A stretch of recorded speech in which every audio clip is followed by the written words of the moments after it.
Well, Steve, it's a great way to end the football regular season anyway. A 51-32 win over Missouri, a team that came in here with 5 wins. I thought Mississippi State was pretty impressive. Well, and that's the thing, too. Eli Drinkwitz, I said this on the Missouri podcast earlier this week.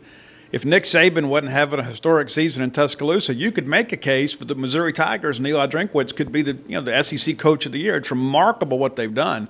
And they came in here with some heat, and they did get their toe stubbed a little bit last week against Georgia, but a lot of people do. But, this was basically a pick-em game, but they were favored most of the week. And, while I don't think State played especially clean, it was probably the most complete game that State's played on both sides of the field this year. Well, certainly since the first week. It's kind of interesting. Open the season with a nice win on the road against a very formidable opponent, and then today another big win. And today really wasn't as close as the score indicated, which score didn't really indicate that it was all that close. But at one point it was 44-18. And Mississippi State turned the ball over twice. It kept Missouri in the game. And I think that probably hampered that final score more than anything else. But again, Mississippi State solid on the ground for the first time all year, 151 yards rushing, and threw the ball well too. Well, we have not scored 50 points or more in an SEC game very often. I can just off the top of my head, I remember maybe a 51-0 game back here in 15 when Dak Prescott was a quarterback, and I don't know, maybe a 55-20 ball game that we played up the road at Oxford here back in 16. But it's kind of few and far between in our history for us to play SEC competition and score the way that we did. Pardon me. I think that's kind of gives you a little hope for the future. Because of the fact that, listen, Will Rogers kind of thrown to the wolves in many respects, comes out there in his first start, gets a win against Vanderbilt. Then we had some moral victories, but and while those make you feel good and think, okay, you look at that win-loss column and you think, man, are we really that bad a football team? And as we've discussed so many times, your win-loss record is what it is. I mean, you can spin it the way you want to, but State needed to get a win. And so this has kind of been the culmination of a few weeks' worth of work. He played exceptionally well on the road at Georgia, probably played well enough to win at Georgia. He played well enough on the road at Ole Miss to win at Ole Miss, but you didn't win. Last week, I didn't think he played well enough to win. I thought the offense really struggled. But to come out today and play as well as they did for the seniors, and Jaden Walley, again, his 4th consecutive 100-yard game, the first Bulldog to do that since Fred Ross did it back in 15. Yeah, and the impressive thing, or the thing to look for the future, all of the guys that made the big plays, particularly on offense, were all freshmen. Whether it's Will Rogers at quarterback, throws for 295. Wally, as you mentioned, over 100 yards again receiving. And then, Marks with 70 yards rushing.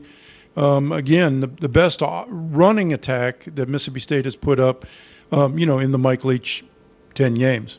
And I asked him about that specifically, about the little, the fake toss and an inside handoff. And, of course, he calls it a flight sweep, whatever, a fly sweep. And, you do see those kind of things a lot in high school because you want to put linebackers in conflict, so you fake the toss. And State has shown that toss play on film so many times. I thought it was a nice wrinkle, and I thought both Dylan Johnson and Jaquavius Marks ran really hard tonight.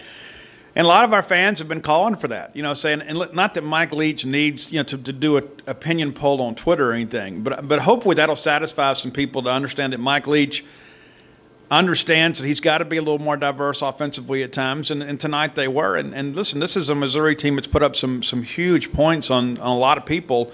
And I thought, other than when the game was decided, that State did a great job. And we can't talk about that Bulldog defense without talking about Emmanuel Forbes tonight.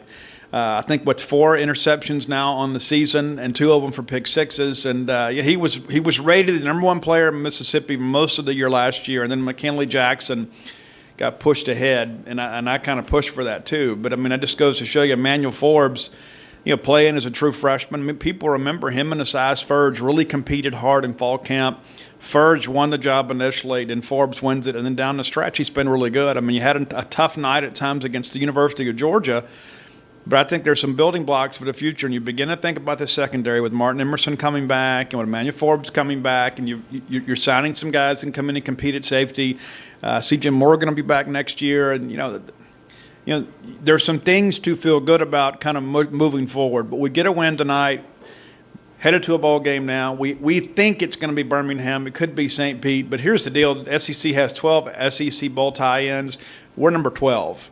We hadn't been to Birmingham since 1981 when John Bond, our hero, went down there and beat Kansas 10-0. I think at this point, Mississippi State fans are happy to continue to play in football because it's been a lot more fun here the last 3 or 4 weeks. Absolutely has. And, this game, actually the third win, with this win, might elevate them into a position of a little bit better bowl game. It could put them in that pool of 6, depending upon how things shake out elsewhere. It could end up that they're in a Texas Bowl, or maybe even Memphis. You just never know how it shakes out. But I thought the impressive thing today and tonight was defense played really well. 44-18. Midway through the third quarter, it looked like Mississippi State could name its score and unfortunately turned the ball over a couple times. That's something obviously they're going to have to work on because that can't go forward. But defensively, guys that we didn't talk about, Tyrus Wheat really played well early, I thought. Watson had, I believe, 13, 14 tackles, really played well. So there was a lot of positives tonight. Yeah, and listen, I'm a Roundtree fan. I mean, watching this guy on SEC Network's one thing, but seeing this guy live tonight and seeing how well he cuts and how great he – and listen, Errol Thompson getting ejected second defensive snap probably played a hand in some of that because he did find some success, and that's not to throw shade at Nathaniel Watson, but Errol Thompson is primarily a run stopper, and so I think that allowed him to have some success early on. But State took their biggest punch and then State elongated the game a little bit and kind of got them where Roundtree really wasn't the threat anymore. In that second half, they had to kind of depend on passing the football a lot more. And then State was able to kind of get separation, put the game away. So, again, great win tonight. And we haven't had a whole lot of these this year, so we'll celebrate this one. And we beat a winning team. And, there was a score down the road at Baton Rouge that some people may find of interest. But, it's good to see the LSU Tigers playing well. And despite the fact that so many people talk so poorly of their defense, their defense made a play tonight to win a ball game. They didn't make that play against Mississippi State. So That's right. And, I guess stay with 247 Sports. Gene's page will have Mississippi State's bowl projections starting tomorrow.